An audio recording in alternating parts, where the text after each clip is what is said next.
It's week 21 of the golfing calendar. And now, coming live from the Australian Golf Centre, home of the PGA of Australia and Golf Australia, Nick O'Hearn and Mark Allen, and they're going to rake over the coals of a ripping US PGA from the past few days. Let's go. If you don't mind, wouldn't mind you talking birdie to me. So, that's the best PGA I've ever seen. By a mile. Really? Yep. The best one I've ever seen. I can't think of one better US PGA event where an Australian hasn't won and you've been a little bit, warm and fuzzy about an Aussie winning. It was the best one. Okay. Can you think of a better one? We were, and we'll talk about this at some point, Michael Block, someone who came out of the blocks. Yes, we will talk about him. Do you remember, Bob May, Tiger Woods? Yeah, it was a ripper. Valhalla. That was a ripper. That was incredible. That was a joke. And remember the playoff where Tiger's pointing, that he's got the finger as he's walking the ball in. Yes. I mean, that was one of the most exciting PGAs I've ever seen. What happened? Whose ball was it that was bouncing along the cart path? Tiger's. That was Tiger's ball. Yeah. Was there any controversy there? I'm trying to think. There was a little bit It seemed to come out quite quickly. Yeah. It at right angles. Yes. It did. So I remember that. But I remember Bob May, that was the last we saw of Bob May. Yeah, I knew Bob from back in the day. Did you? Yeah, no, he played on tour. He did. I think he was sort of finishing up when I was first starting over there in the US. But lovely guy and got the most out of his game for 1 week and just happened to take Tiger all the way into extra holes as it turned out. Well, actually, I'm just thinking ahead. I know it's not our top 5 list, but we've got to do a top 5 one day there. The top 5 players that Tiger Woods ended.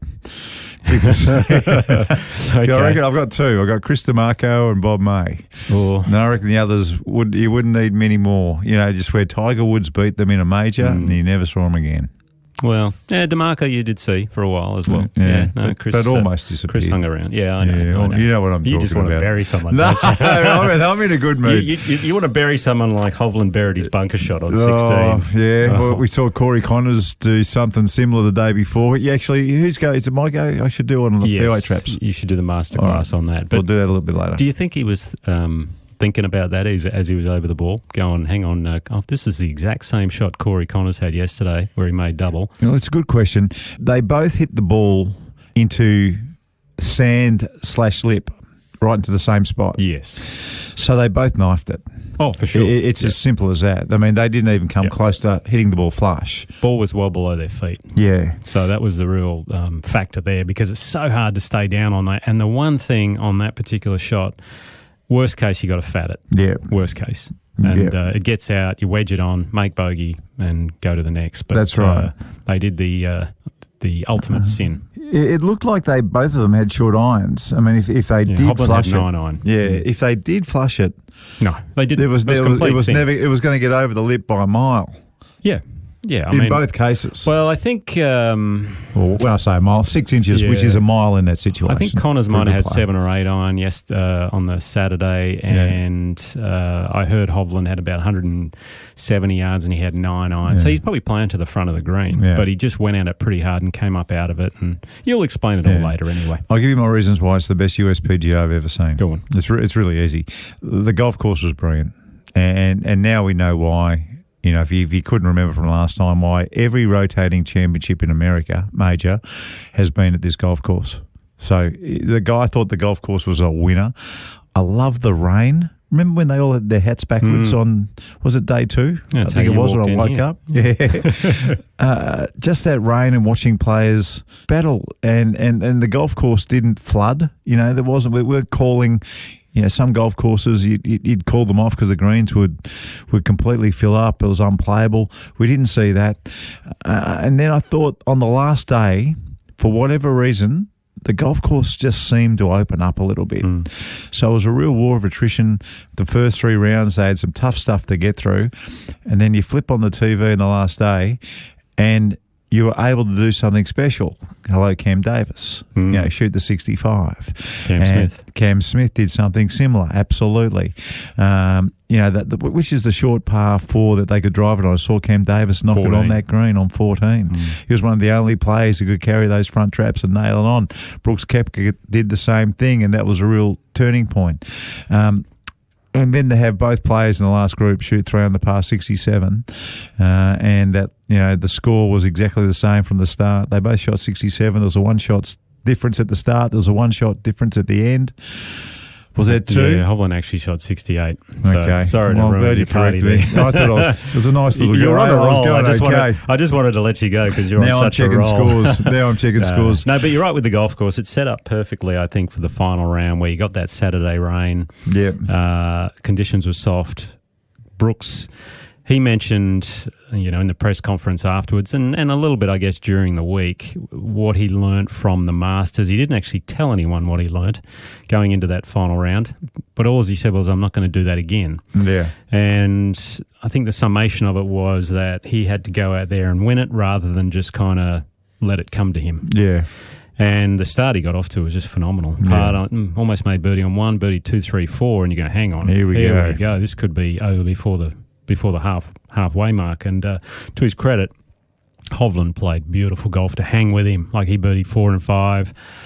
Brooks hits it way right on 6. What a hard hole that is, by the way. I mean, call it a par 5 and it's an easy hole, but as a par 4, it's one of the toughest holes in the world. And to him to hit that second shot where he took the drop, by the way, he took a drop and he's got 213 yards to the pin, and he hit something like a six iron out of the rough onto the middle of the green where it had dead left written all over it into the water again. But he hit a great shot. That was one of the best bogeys of the day. Can I ask you a question? Because I watched that, and it's my recollection that if you take relief from a penalty area, you had to take total relief. Well, he was standing in a hazard. Yeah. No. So that's changed. That Clearly must have has changed, it? yeah. Because I can remember Trevor Herden, who works in this building, yes, disqualified Greg Norman for doing something like that at Palm Meadows. It might have been a little bit before your time. But it was in 1989. Greg Norman on the first hole took a drop from a hazard, and someone's called it in, like they do, and they've gone back and looked at the footage, and Greg Norman hadn't taken full relief from the hazard. He was still standing in there. And Trevor Herden, mid-round, told him, imagine that conversation. Yeah, that would have gone anyway, well. to Greg's credit, he hung around and did the commentary on the Sunday. Yeah. So I saw that and I'm thinking, hang on a second, this isn't right.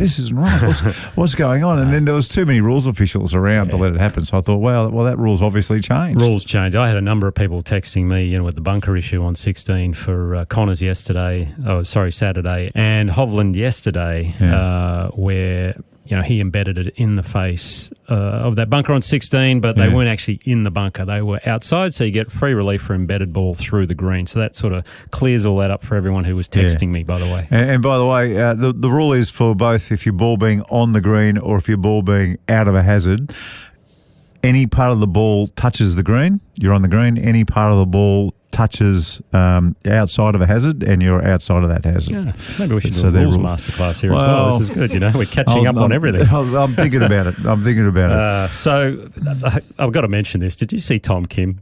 No. Yeah. Well, he did his best Woody Austin impersonation. Do you ever see Woody Austin at the President's Cup? No. When he fell into the hazard. Yes. So, now I remember. Because I was there. I was across the pond. I watched the whole thing. You watched him fall in? I watched him fall in. I was playing with the hole which was opposite. This is in Royal Montreal, the President's Cup 2007.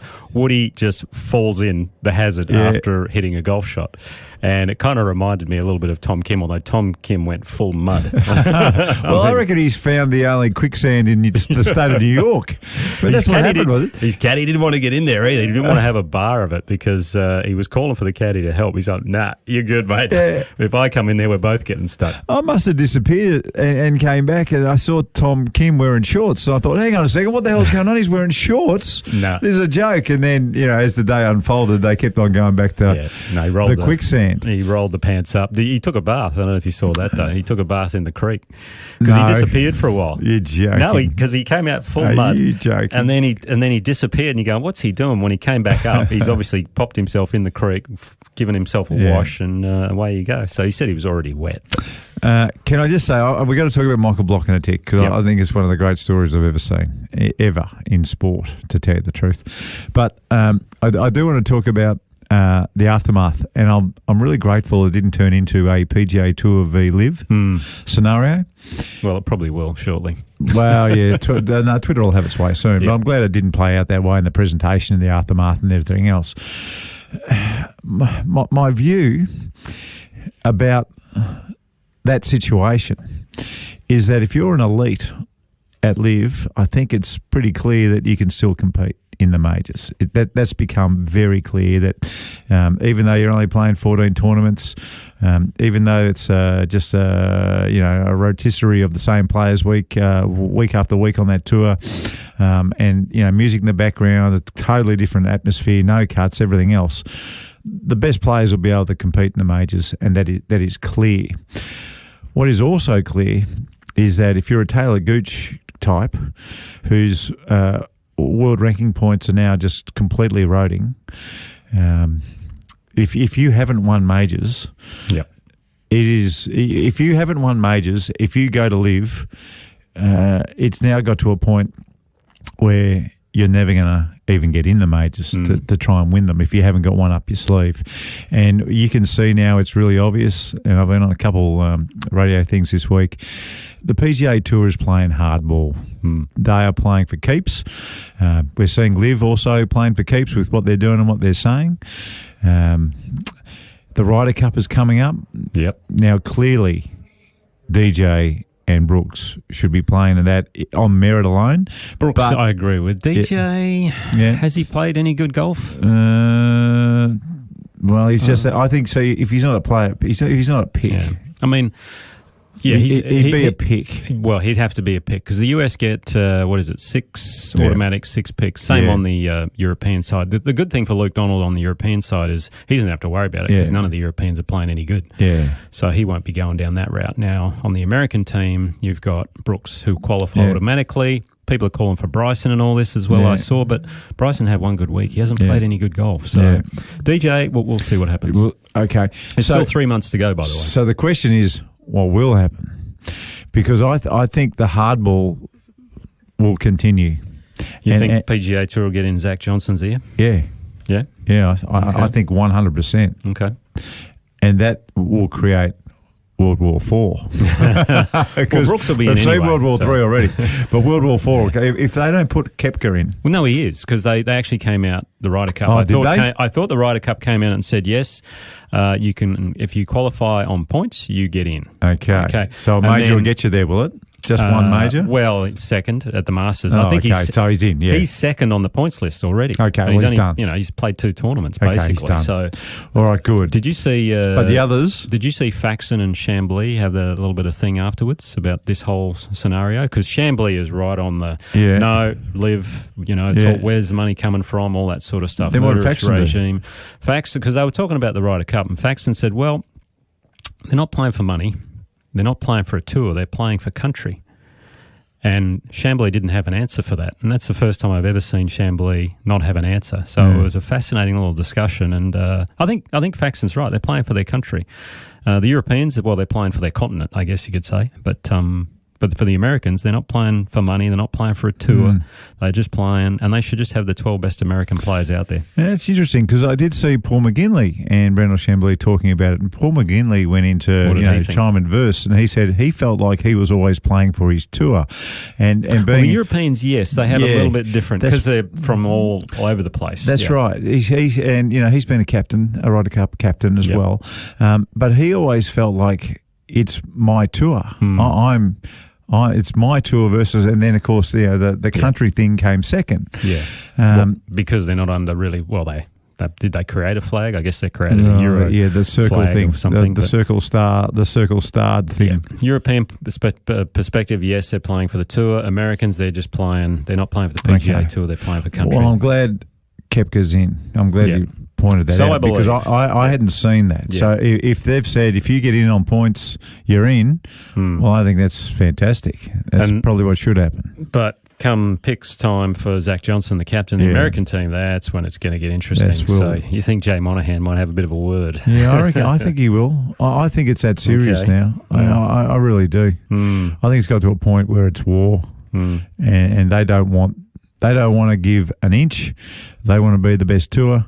And they want to keep players like Victor Hovland. You know, they want to keep players who are the best Americans coming through. I can never see Scheffler going across. We haven't even spoken about him. No. Give us another American player, JT. JT. Okay, so he's won a major. They just don't want to see him go. And to live. Oh, he's never going. I hope so. He wouldn't go in a million years. I hope so. But this is... Him and Spieth and those guys, Scheffler, they're all staying, trust me. Yeah, okay. They are staying. All right, good. It's from the because horse's mouth. If they start getting some younger players going. So I told you I had my friend from Texas Tech last week. They've got the number one amateur in the world playing for Texas Tech. What's He's his the name? number one. Ludwig Adberg. Ludwig. Yeah, I've heard about him. So he's the number one player. He's at Texas Tech. All right. Now, Steve was telling me off the record, but he has been offered crazy money to go across to live. So they're not only attacking the best players they've got on the PGA Tour, they're attacking these new guys. Now, Ludwig, he's got this new college invitation into the PGA Tour. The number one player gets your card now. Straight in. So he's got it. And Liv, we're trying to undercut with an enormous amount of cash. Yeah. How old is he? At 22. Yeah, just coming out of college. 22. So what they're Well, basically they got the saying, other guy, Chikara, didn't they? Same yeah, sort of thing. they got him. They did get him. So what they're basically saying is, listen, forget about majors, forget about everything on the PGA Tour. We will give you wealth. Yep. We will give you generational wealth, and you won't, you'll be all set. But still, it's not like Dusty, and it's not like... That's a tough decision, Oh, isn't it? I mean, wow, what a decision. You've got to really look inside and say, well, am I in this for money or am I in this for history? That's a tough one. You got to back yourself, wouldn't you? Well, if he's the number one player in the country, he must be doing something right, because those college players can seriously play. I mean, you look at Hovland and Morikawa, and they were basically number ones as well. The only guy who didn't really follow through was Matt Wolff, and he went to live, and that's perfect for him. I will say this on the live side of things for Brooks Koepka, that is the perfect tour for him, because he does not care about regular tour events. All he cares about is majors. And he's spoken about this, where he's gone, people only, when you look back in time in the history books, they'll only count how many majors you won, not how many regular tour events. Maybe with Tiger they will, but I was looking up some stats, and his winning percentage in regular tour events is something like 2.5%. 3%. I saw majors, it's 14%. 14%. Tiger and Jack, 14% in the majors. Now, Tiger had a ridiculous regular tour. It was like 28% of events that he entered, he won, which is crazy. But he lives for the majors, so he doesn't care about the other events. Liv has paid him a boatload of money, 9 figures, I'm sure, and he just gets to enjoy himself for the rest of the year, and then 4 weeks he can lock in and do his thing, and he is living the dream. It's the perfect tour for him. Other guys, I don't think it'll work. I think they'll struggle. Like Taylor Gooch? Well, what I'm saying is... He might be happy, but he's... Yeah, he's not in the majors. He's not going to play a major. But for players like DJ, I don't think that'll work for the majors for him. Because he needs to warm up? I think he needs the reps and the competition and all that side of thing. Cam Smith, time will tell. Who knows? It's a really interesting point you make, actually, because you're spot on. For Koepka, he's an anomaly. He rises to the occasion in the majors, and it's so hard to do that. Yeah, and when you have a quick look at his record, he won those 4 majors in the blink of an eye. In the blink of an eye. And it's been really interesting to watch him come back. I mean, it's the knee or the ankle, the leg, whatever it is, the knee. On both sides, I think. Well, and he was talking about, he got his strength back, but he didn't get the flexibility back. And now that he's got the flexibility, I'm thinking to myself, what flexibility are you talking about? It's rotational flexibility. It's the ability to keep that left foot flat on the ground at impact and still turn through that he rates. And he didn't have that early, and now he's got it again. And away he's gone. So not only he's got all his flexibility back in that leg, all the strength's back, he swings back, and he just made it look easy. The other thing he's got is he's one short of his six-pack now, which remember Bryson was talking to him about a while back. You're not that fit, you don't have abs. And he said, well, I don't know if you saw the picture on social media, he posted his 4 major trophies. He says, yeah, I'm too short of a six-pack. So now he's one short of a six-pack. That was the ultimate takedown. But he joined a very elite club of 5 majors. See? Okay, here's the players who won 5 majors. Seve, Byron Nelson, Peter Thompson. Yes, bang, 5 bang, times bang. Peter. And then James Braid names. and J.H. Taylor, who we're going way back. And those 2 names, those last 2 names, they're the only names really basically from the old golden crazy days before wars and everything. So it just shows you. It's, to be in the conversation with Byron and Peter and Seve and... You see who goes next? One more major? It's like Faldo. Yeah. Mickelson. Yeah. Trevino. Yeah. Oh, is Trevino 7 or 6? 6, is he? Oh, I thought he had more as well. So, if Brooks gets the 7... He's in the upper echelon right now. He becomes a legend of the sport. Well, he kind of already is. If he isn't already. Really? Yeah, for sure. Have you got anything else? I think we're going to have to talk about Michael Block on the 10th tee. Well, we will, but I was thinking about talking about Adam Scott's wardrobe, but no, we won't do that. Yeah, go on. Did you see what he was wearing? I actually asked my wife. The stripy shirt? I said to Alana, what do you think of this? The brown pants with the red and black striped shirt. Yeah. And she goes... Yeah, I'm not sure about that one. And then other people going, yeah, that looks quite chic, you know. You know what I thought? What did you think? I thought Charlie Brown wants his top back. That's what I was thinking. Oh, gosh. And usually I love him. I love his wardrobe. I love everything he does, Adam Scott. I really do. Oh, I love him. And you see, he actually got the guy who does the takes of them beforehand. Oh, yes. Yeah, he got Adam Scott in there. He did. I saw that. He got Adam Scott for the first time. Cameron Smith is the first time I've seen them anyway. Did the Aussie accent pretty well, Aussie accent not bad. Beautifully. Not bad and I thought all. he nailed Adam Scott. Yeah. I thought he was going to talk about the course, and then, of course, he was talking about himself. We need to talk magnificent. We need to talk about the Aussies. Do you want to do it before or after the 10th? Nah, we've got to do it on the 10th day. So we got Michael Block and the Aussies coming up on the 10th. Perfect. Like the podcast? Oh, maybe tell a friend. Drop them a text or share it on your socials. This is Talk Birdie to Me with Nick O'Hearn and Mark Allen. The fairy tale story gets better. The home run for Michael Block. I didn't go in, did it? Straight in the hole. No way. No way. Roy, did it go in? Okay, so that's the hole in one of the greatest Cinderella story since Caddyshack. I mean, honestly, and by the way, when Shepmates take you off, I mean that's now been added to the Shepmates library. So if you haven't caught the Shepmates doing that one, go to their socials; it'll be everywhere. So good, very, very good. One, you've got to be pretty good to actually get into the US PGA. They don't just go and pick a couple of choppers from a pro shop and put them in their tournament. They've actually got to win stuff. There is 20 PGA professionals. And qualify. Yep. Every single year, and you and I joked about this in the last pod, that the tournament is significantly weakened by the 20 I think it should be that 10. normally play. Yeah. I'm with you.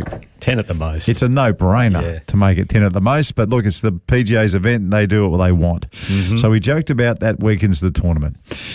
In saying that, it was one of the most beautiful things I've ever seen. Watching what happened. 70, 70, 70. He's 2 over par, coming into 15 standing on the tee. The hole-in-ones are so ridiculous. I just can't believe it. Playing with Rory. The video of him being told that he was playing with Rory the day before, that was incredible. Awesome, wasn't it? We just found out you're paired with Rory tomorrow. What's your reaction to that? Are you serious? Wow. That should be fun. Really? Oh, boy. The way that Justin Rose looked after him a little bit in round 3 was just superb. And Rory McIlroy, in the end, when he made an up and down that I'm going to say is a 10%er, you'd get up and down in a normal situation maybe from there. 1 out of 20. Yeah, so 5%. Not even that. It was so hard from down there. And so with hard. everything on the line, I mean, he was 15th. He had to get up and down. He probably didn't know the situation. He was 15th, had to get up and down to play Valhalla next year. I reckon he knew. I have a feeling he knew. They got the big scoreboard there. They've probably gone, right, top 4 gets me in Masters, top 15 gets me in PGA. Top 4 is obviously out of it. Okay, you've told me before that the TV screens give a lot away. So I'll they show everything, those scoreboards. Okay, so that's interesting. So you reckon he knew? Incredible up and down. Where did the ball land? Did the ball land in the rough or did it land on the fringe? No, landed in the rough. That's the only way to get it so close from bounce. Where he was. Yeah, because I was surprised he went out his second shot there. He took the fairway wood, tried to cut it, and you're not going to cut it out of the rough. But he'd been doing it all week. He'd been doing it. I'd watched him do it all week. From the fairway or from the rough? From the rough. Really? He'd been chopping things out of the rough all week. Okay. And you got to remember, he's not hitting 9-iron into 18 like the big boys. No. He's cutting 5 woods. Yeah. I saw him cut a driver in the third round into 17 off the deck. I mean, it was one of the most beautiful shots. Just funneled it through the front of the green, and I think he has to give 2,506 lessons to get up to how much money he won. $288,333 is what he won in US dollars. So what's that? That's getting close. That's north of 400,000 Aussie for sure. So incredible. You'll be able to buy a house somewhere, I'm sure.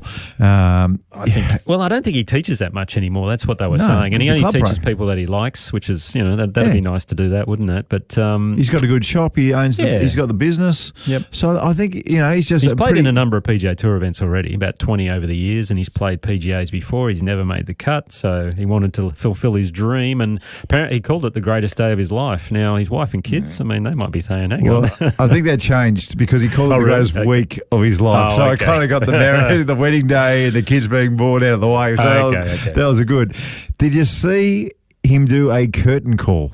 On the 18th, like the baseballers. So this is one of the most amazing things I've never seen it before in golf ever. So in baseball, we've seen it before. The big hero hits a home run. He runs around, and then he goes into the dugout, and high fives everybody. And then they come out again and they tip their hat and the crowd goes crazy, right? He did one of those. Yeah. Yep. So they'll scream from about the back nine when things were going well. He was big. The hole in one flipped the script because it was his next hour. Yeah. And then the up and down, I mean, the putt that he holed, I mean, honestly, it just fell in the front edge, front right edge probably. It doesn't matter. It was always going to drop somehow, I thought. And then to shush the crowd for Rory's putt, they still wanted more, and he waved goodbye, went to sign his card, then came back out and did a curtain call and just went back out and thanked everybody. Well, why wouldn't I've never seen it before in golf. It was so good. You only get very few moments like that in sport and in life, so you may as well enjoy it and go ahead and do it. All right. Just brilliant. There's going to be a lot of single-figure golfers out there probably not happy with what I'm about to say next. Okay, go for it. But when you play next to Justin Rose and you play next to Rory McIlroy and you're the one hitting cut 5 woods out of the rough into all these par 4s that, they're hitting wedges and 9-irons into.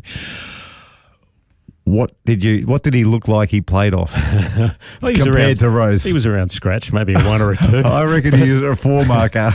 Compared him to Justin Rose. That's what I used to look like playing against all these guys because they were hitting it 40 past me all day long. So you got to be very, very good with those longer clubs. You had a better action than these. I mean, he had a little flippy, floosy goosey. He putted cuddy. The lights out too. The first 3 fantastic. days. Yeah. I think it's a great story. I just can't. I don't know what else to say. No, it made me so happy. I was explaining to Trish. This is how I explained it. So I was explaining to Trish what was going on, and he'd just hold the putt, and I'd explained everything to him. I said, "Look, this guy is going to be selling Mars bars and washing golf carts at some stage next week." I'm not sure he will. No, he won't because he got the invite to Colonial. Yeah, that's right. But you know what I'm saying. I'm trying to explain it as best I could to my wife that he's a club pro, and this is the sort of stuff you do as a club pro. The kid who cleans the carts don't turn up. You got to go do it yourself a lot of the time. Yep. Anyway, I was welling up telling the story. Were you? I was welling up like the biggest softie of all time. Made you want to get the clubs back out. I didn't know how much he'd won at this stage. I said, I think he's won about $100,000. A lot more. It ends up being so much more. I mean, honestly. So that for him, that is the moment of his career. That's the one he's going to look back on, presumably, and go, you know what? That was the one thing I go, well, I can't believe I'm here. Yeah. Have you guys got a moment like that in yours? Yeah, I've got one. Yeah, but I'll go, yours will be better than mine. So let me go first. So the first time I ever did anything good in golf was coming sixth in the Australian Open at the Lakes. And we're playing the 16th there, and I've hit a shot down the left, and I'm really close to a fairway trap, but I'm not in the fairway trap. Anyway, we're getting pushed along, and the group in front's, they've hit the ball into a water or something's happened up there, and someone said, come on, we've got to call this group through. So I'm going, okay. So I stood aside, I'm so new to it all. Raymond Floyd's in the group behind me. Now, I loved Raymond Floyd. I loved him. He had the death stare. How many majors did he win? The death stare. He had the death stare. He was a hero of mine, like a hero. How many majors did he win? He won a Masters. He won US Open. He won 3 or 4. So he was a god, and he was probably one of the big names. So he hits, and he hits pretty close to where I am. He's in the fairway. So I get to my ball, and now I'm trying to work out. It's a windy day. I've got a 2-iron. My left foot is on the fairway, and my right foot is just tippy-toed. So I've got 1 foot, Nick, in a 1 foot stable, 1 foot on a tippy toe. I'm into a 6-club wind. I've got to hit it over water. I'm as nervous as hell because I look on the leaderboard and I'm still hanging on. I need some cash. And now by the time they clear the green, Raymond Floyd is watching me try to hit this shot. He's watching me try to hit the shot. So I get over the ball. I take a backswing. And I think I'm okay, and I've come down, and I've hit the most glorious 2-iron that started out to the right. It came back. It was into the 6-club wind, and it went to 6 feet. Oh, how good are you? Anyway, I'm trying to stay cool, right? I'm just trying to stay cool. The crowd is cheering. You're building this story beautifully. Right? The crowd is cheering, and now it's time for me to look at Raymond. And I looked up at Raymond, and he just got his visor. He just went like that to me, like that. And that was the most beautiful feeling. He just docked his visor a little bit to me. Yeah. A little bit like Tiger did to Rory on St. Andrews. Remember that? That's right. Yep. And honestly, I could have walked across that water. I was feeling so good. I got to the putt. It was a big curler, and I've knocked the putt in as well. So that was. I went to the 7th tee like nothing could go wrong. That is incredible. The last 2 and came 6th. Anyway, go on. Give me your one because yours will just top mine. Well, I think I've mentioned it before. My best and worst moments happened within an hour of each other. Worst was I missed a 3-foot putt to win the Australian PGA, and an hour later I hold a bunker shot to win the Australian PGA in a playoff over Peter Lonard. So, but I'll give you actually. Yeah, come on. I'm going to give you my caddies one because I don't think I've told this story before. But we're playing the President's Cup, Montreal. Wilbur. Yeah, just before or after Woody's fallen into the water. I can't remember actually. 2 stories from the same event. Yeah, this exactly. is good. But Wilbur is waiting for me outside the locker room, and he's got my clubs and everything. I'm in there getting my shoes on and everything like this, and he's making some air swings, because it's a left-handed club, so he's flipped them upside down and he's swinging because Wilbur's got the hooks. He just can't hit a fade, so he's giving it the big hold off, the big Sevy hold off. Anyway, trying to do all this. Anyway, here's a voice behind him going, "Oh, trying to hit fades, are you?" He turns around, and it's the Golden Bear himself. Oh, yeah, Jack joking. Nicklaus. For the next 5 minutes, Jack gave him a lesson on how to hit fades. No, he did not. Wilbur is standing there thinking, I need someone to take a photo or a video of this. Otherwise, no one's... I walk out of the locker room, and just as I walk out, I see this golf cart driving off, and Jack's in it. He says, "You will never believe what just happened." He says it was the greatest golfing experience of his life. Oh, that is so good. Have a lesson off the bear. I tell you what, if you've got a great golfing experience that you've never expected happen, put it on our socials. Yeah, we might even give you a call if it's any good. We might even give you a call if it's extraordinary. That would be brilliant. Righto, we haven't spoken about the Aussies just yet. Let's go at the top. Cam Davis, what does it do for his confidence, Nick? You'd know. Incredible. Well, I'll tell you what it does do. It gets him in the top 50 in the world rankings. The official world golf rankings went from 68 to 49, so it gets him in the US Open. Great. Also gets him in the Masters next year because it was tied fourth, shot 65. I don't know if you saw the last hole. He left that putt just on the edge, just for outright fourth. That would have been great. But, at the start of the week, his ball striking is perfect for this golf course, and it wasn't a great week in the first 3 rounds. I mean, he was steady, 71, 70, 71, and then 65 lit it up on Sunday. So I didn't realise how long he hit the ball. Yeah, he's long. I had no idea that he was one of the boys. I had no idea. I thought he was up there. Yeah, I thought he was in like the top. I thought he was in that 80 to 90 percentile. I didn't realise he was in the 90 to 100 percentile. He clearly is. No, for sure. And he hits the highest. He has the highest ball flight on tour as well. So perfect for those wet, softer golf courses. Cameron Smith, he also had a 65 to finish off his week. He led the tournament in strokes gained putting. So if he'd have driven the ball well, I mean, look out. He did drive the ball obviously much better on the final round, but up until then he found the rough a fair bit. Watch out for him for the Open. Yes, not the US Open. Hoylake. The Open. Yeah, Hoylake is not a tight one. And might help. Maybe. Minwoo Lee, this is a good story because he finished tied 18th, but he earned special temporary membership on the PGA Tour now, which means he can get unlimited invites into tournaments. Normally you're only allowed 7 invites. You can play a maximum of 12, but now he can play as many. The other guy who got same thing, special temporary membership, was Ryan Fox, the New Zealander, so good for him as well. Adam Scott, the best or worst dressed, depending on how you look at it. I'll tell you what, that first day, he played a beautiful round of golf for 17 holes. That's right. 17 and a half holes. That's right. Pulled it in the bunker on 18, makes double, and all of a sudden the wind just went out of his sails. That was it. The 6 he made on 18 round 1 was the end of his event. Yeah. Tied 29th. Lucas Herbert also made the cut, tied 40th. And two Aussies to miss was Jason Day, who I cannot believe didn't play a practice round or at the very least go and walk the course with a putter and a wedge. Now, here you are. You have to do that. Here you are. There's no pro-am. Mm-hmm. You know, you can sleep in on Monday. You can get the private jet on Tuesday morning if you want. It's your jet. You've just won, the Byron Nelson. You can fly in. The sunlight is there. It's getting dark at 9:30. You can play 9 holes on Tuesday evening.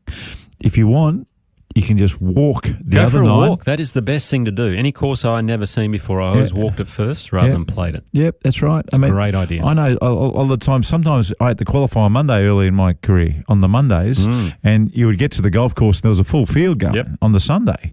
So quite often I would just go to each tee and just see where the tees were pointing because, get your lines off the tee. Golf course designers by nature are mongrels. If there is trouble out on the right, they will point the rectangular tee towards the trouble, and quite often you have to hit across the tee is the terminology I use anyway. So I would just make a little note that this tee points out to the right.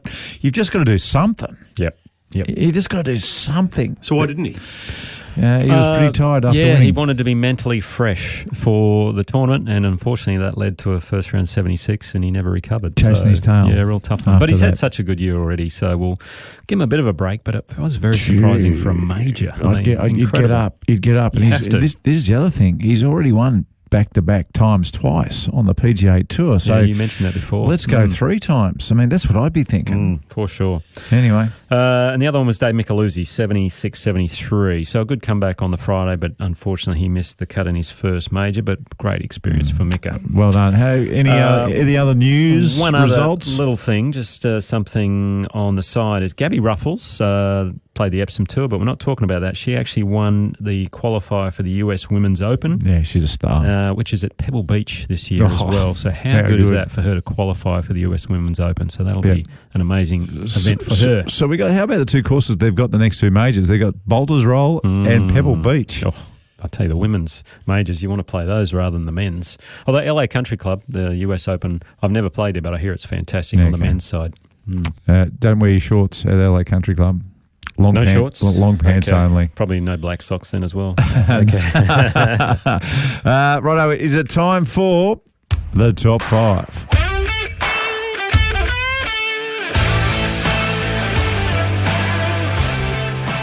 Yes, top 5 this week, and it's a little bit of an ode to Brooks Koepka. Now, be careful here in the title. Okay. Thank you. Be Okay. careful. It's the top 5 players who look like they don't give a flying toss. Well done. Okay. You nailed it. Was that well good? done. That was good. That was good. It was dangerous. Yes, it was very dangerous. It looks as though the care factor is not really high, but trust me, they do care. This was an easy list to compile, too. It kind of was. It came off my... Just went bang. Bang. Yeah. Yeah, At go number on. 5, this is a bit off the shelf. Laura Davies. Yep. Always enjoyed watching Laura because it looks as though she just couldn't care too much. Could not care less. Just would whack the driver on the tee. Yep. But build a nice little No tee. clump of dirt. Just Yep. pop the ball on there and hit driver off the deck. Was she a driver whacker or a heel jammer? Because I reckon I've seen her a couple of times at 13th Beach. She would just get the heel. The heel. Yeah, well, Just maybe do she that was with the both. heel. I don't know. I'm more of a wood. I do that with my fairway woods, 5 wood, 3 wood, where I whack Why the do you turf. do that? Oh, well, if you set the ball slightly down in the ground, you get a little knuckleball happening. No No spin. spin on the ball. Thank See, you. it goes Thank you. further. There's a Thank you. little Yeah, tip it's for a you good one. as well. That was a good one. Get knuckleball tee shots With a 3-wood. with a 3 wood. Lovely, yeah. I'm not sure I'd try it with a driver though. So. Anyway, she's number 5. Number 4, hard to go past John Daly. Yeah. I played with John on the PGA Tour a few times, and loveliest guy. Obviously had some demons off the golf course, but yeah, just couldn't care less. Really, Yeah. just had a cigarette in his hand, and as we later found out, he always had a Coke can in his hand and had something else in that Coke can. Whiskey. It wasn't Coke. Do you know it was when he was with Wilson, whoever was looking after him at Wilson ended up being his bourbon caddy, I think is all the okay. So he would just carry around the bourbon for John, and he would just wander over, and he'd get his Coke top it up. topped up with bourbon. Beautiful. Anyway. Or vodka, one or the other. Yeah. Well done. Very good. All right, number 3, not hard here. Dustin Johnson. Yes. Care factor's not very high with DJ, but he plays that caveman type golf, Yeah. see ball, hit ball. He Very looks, good. like, he looks like he walks like a cowboy, with the spurs on, and he's got those, the leather things over his jeans. And he's walking into a saloon. That's what he looks like to me. If you look up on YouTube, there's a video of him telling people how to hit a fade, and all he says as well, I just think fade. That's how you hit a fade. Okay, great. Number 2, well, we've got to go for the PGA champion himself, Brooks Koepka. Yeah. How he plays down the stretch in these clutch moments is impressive. The one that really impressed me was on 16 when Hovland was having all his trouble in the bunker.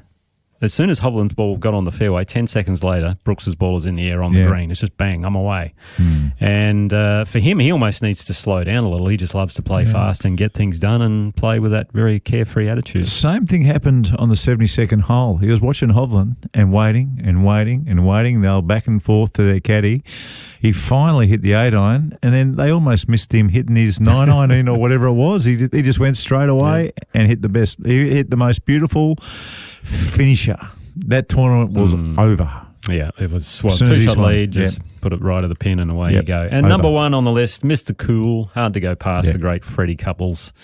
I would have thrown my phone at you if you didn't have him at number 1. No, very relaxed guy, and he was a lot of fun to play with out on the golf course. Played with him a few times, and he is how he looks, just Mr. Cool. It looks as though he doesn't care, but trust me, he is very nervous. He's got the, he lifts the shoulders up, and he's got all the hitch of the pants and stuff like that. That's just his little tics, his mannerisms, but it looks as though he's playing very carefree golf. So the 5 top players who look like they don't give a flying toss. There you go. All right, time for the masterclass, and it's my turn this week.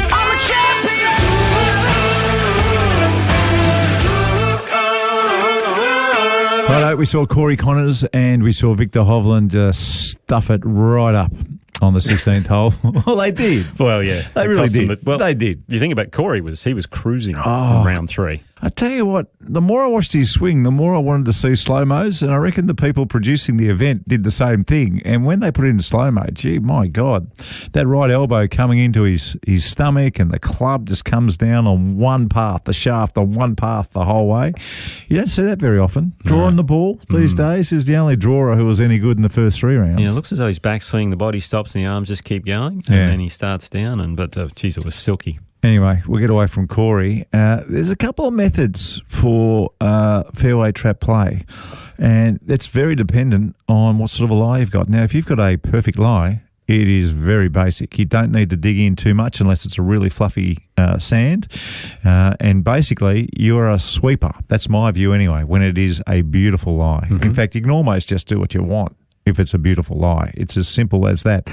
But the main thing when you get into a bunker is you've got to look at that lip, and there has to be a rock-solid estimation for what will come out of that bunker first. So if it looks like you can only get a 7-iron out, but you need a 5-iron, tough. Bad luck. You're hitting a 7-iron. And at the very best, you might be hitting it very hard. And hopefully it gets on the front edge and you can do something.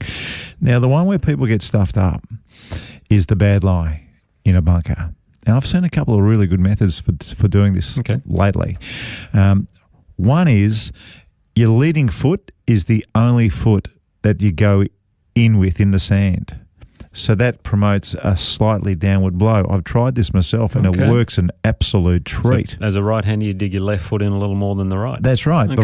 The right actually stays up, and the left you shuffle about and put it in, and that creates the descending blow required to hit a shot out of a bad lie.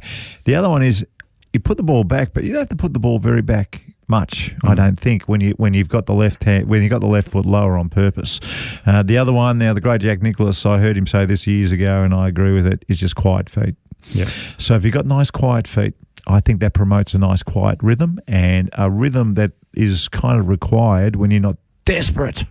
You know, I think desperation in fairways traps, just the thought of it ruins so many shots. It's not as hard as people think. I think Hovland got a bit desperate. He went after that one a little bit too much, didn't he? No doubt. No doubt. So desperation is a big killer in the fairway trap. Sometimes you got to take your medicine, but look out for the video on the socials, and I'll explain that left foot from a bad lie a little bit better.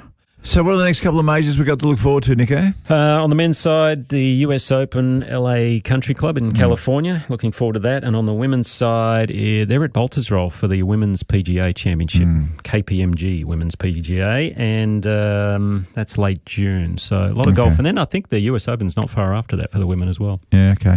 Hey, can I tell a listener just a little secret? Our first top 5 was going to be the Nico Who top 5, all right? The Nico Who. Was that because of Michael Block? Because of Michael Block. Okay. All right. So you would have come in at number 5 on that list, because when you finished fifth at the Australian Open, the Metro back page of Herald Sun said Nico Who after you're leading halfway. All right.